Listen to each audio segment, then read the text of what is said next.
This episode is brought to you by Bumble. So, you want to find someone you're compatible with, specifically someone who's ready for a serious connection, totally open to having kids in the future, is a tall, rock-climbing Libra, and loves rom-coms with vegan pizzas on Tuesdays just as much as you do. Bumble knows that you know exactly what's right for you. So whatever it is you're looking for, Bumble's features can help you find it. Date now on Bumble. Isn't the point of traveling to get away from it all? To feel the best you've ever felt?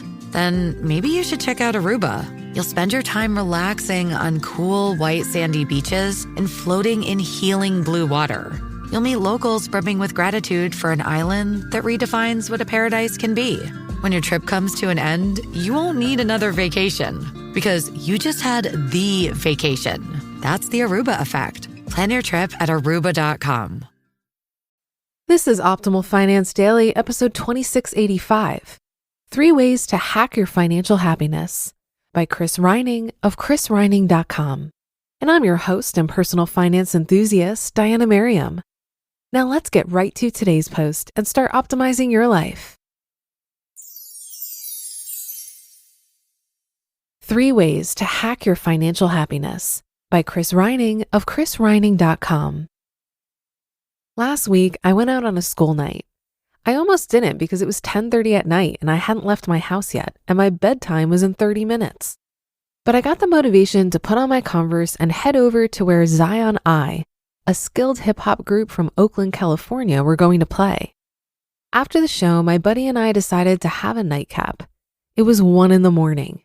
We're in our 30s now and never go out, so the conversation turned toward the crazy amount of partying we did together in our 20s. He said he was just young, happy, and having fun. I said I was miserable and self-medicating. I didn't know that then. It was before I went to a therapist and spent years attending a 12-step program. I thought hangovers and destructive relationships were normal. Many of us equate money to happiness. And it's true, sort of. Research has shown that happiness rises with income, but only up to $75,000. After reaching that threshold, there's no more happiness to be gained. But the research doesn't spell out if that amount works in New York City, where the cost of living is much higher than a city like Cincinnati, Ohio. Nevertheless, there's a threshold. And you might think if you have more money, you could buy more things, which will then make you happier. True, more money enables you to get a better car, a summer vacation home, or a Michael Kors handbag. Please do, I own the stock. But buying stuff is the equivalent of getting drunk. It only temporarily soothes our unhappiness. I have to work at being happy. That sounds absolutely ridiculous, but it's true. I even have Google Calendar set up to email me 3 times a week to remind me that happiness is a choice. I can choose to be happy or I can choose to be miserable. Being happy isn't an accidental mood. So of course, I have happiness rules that I reference. Number 1. Quit playing games. Many of us are competitive. We're driven to win by societal pressure, by our parents and the values they instilled in us, and by the performance of our peers and friends. So we strive to make the highest salary, to climb the corporate ladder rung by rung, and to compare what we have to what other people have. This mindset of win at all costs makes us cut corners and even commit crimes. We should always seek opportunities to get out of our comfort zone, face our fears, and improve ourselves. But the drive to do so needs to come from within us, not from comparing ourselves and what we have to someone else. Improving ourselves isn't a game to be won or lost. Number 2, appreciate what's normal. Seth Godin wrote that calling someone across the world, starting a car, or having electricity come out of a little hole in the wall used to be really hard, and that it was amazing when it worked. And now we take all of that stuff for granted. But do we ever stop and appreciate all the modern conveniences we have in our lives? When I was flying from Rome back to the US earlier this year, my initial flight was delayed by an hour. This set off a chain reaction of flights that had to be rescheduled in order for me to get home. When I was standing in the long line at the service desk of Air Canada in order to book new flights, I met a woman with the same itinerary I had. She spent most of the time in line bashing the airlines, their inept workers, and the amount of time they were forcing her to waste. When she reached the desk, she berated the guy who was helping her. He got fed up with her and made her go to the back of the line. Did she realize that having the ability to actually fly through the air is amazing? Think about it. You're sitting in a chair in the sky and traveling at 550 miles per hour. New York to San Francisco in less than 6 hours. In the late 1800s, it used to take people 83 hours on a train to do that, and they had to sit on a hard wooden bench. I like to jot down on paper a few everyday things I'm grateful for that my great-grandparents couldn't afford or couldn't even imagine, like flying across the ocean, the internet, or smartphones. And number 3, consume less. The first world loves to consume, but just as we should practice information dieting, we should also practice the art of consuming less. Maybe a good time to start is next month when Americans will shop over Thanksgiving weekend. Last year, the damage from Black Friday to Cyber Monday toppled $57 billion. There's no getting around the fact that we live in a period when conspicuous consumption is normal. Victor Lebau, an economist, brilliantly called this out in an article from 1955.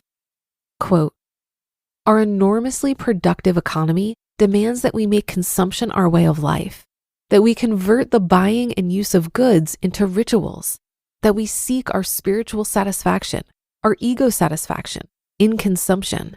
We need things consumed, burned up, replaced, and discarded at an ever-accelerating rate." End quote. But living a disposable lifestyle doesn't make us any happier. Finding happiness comes from within. It's not something that can be purchased from Amazon. Once we recognize that, we can make the liberating decision to be content with the possessions we already have. You just listened to the post titled 3 Ways to Hack Your Financial Happiness by Chris Reining of chrisreining.com, and I'll be right back with my commentary. Have you been using Mint to manage your finances? First, the bad news. Mint is shutting down. And now, the good news. There's a better alternative. Our sponsor, Monarch Money. Mint users are turning to Monarch Money and loving it.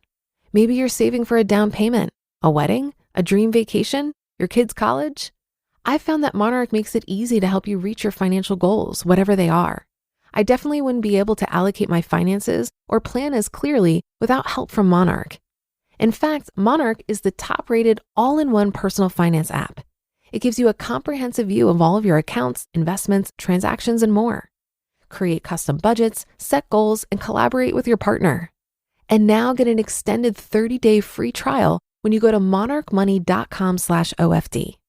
After trying out Monarch for myself, I understand why it's the top-rated personal finance app. And right now, get an extended 30-day free trial when you go to monarchmoney.com/OFD. That's monarchmoney.com/OFD for your extended 30-day free trial. This episode is brought to you by ShipStation. If you run an e-commerce business, you know how much work it takes to produce something great while dealing with complicated shipping issues. That's why over 130,000 companies have turned to ShipStation, an innovative tool that allows you to focus less on shipping and more on building your brand. With ShipStation, you can manage orders, label printing, reporting, and customer service on one easy-to-use dashboard. You'll reduce warehouse costs with reliable enterprise solutions and save thousands on shipping costs with discounts up to 89% off.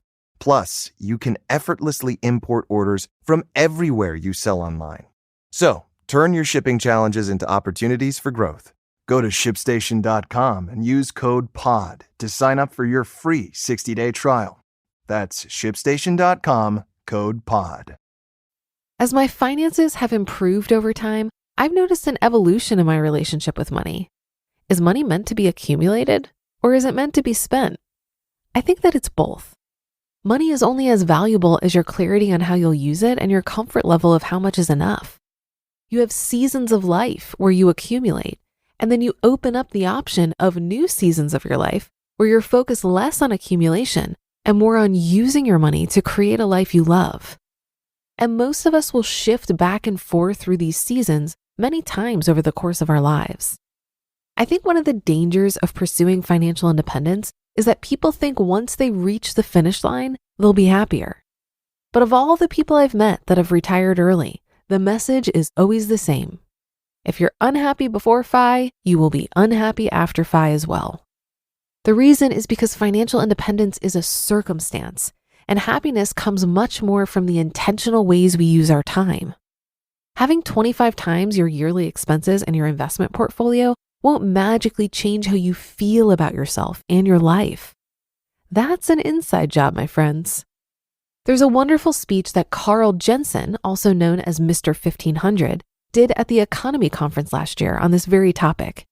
It's called Finlandia is a Lie, and you can watch it right now on the Economy Conference YouTube channel. And that should do it for another edition of Optimal Finance Daily. I'll be back tomorrow as usual, so I'll see you there on the Wednesday show, where your optimal life awaits.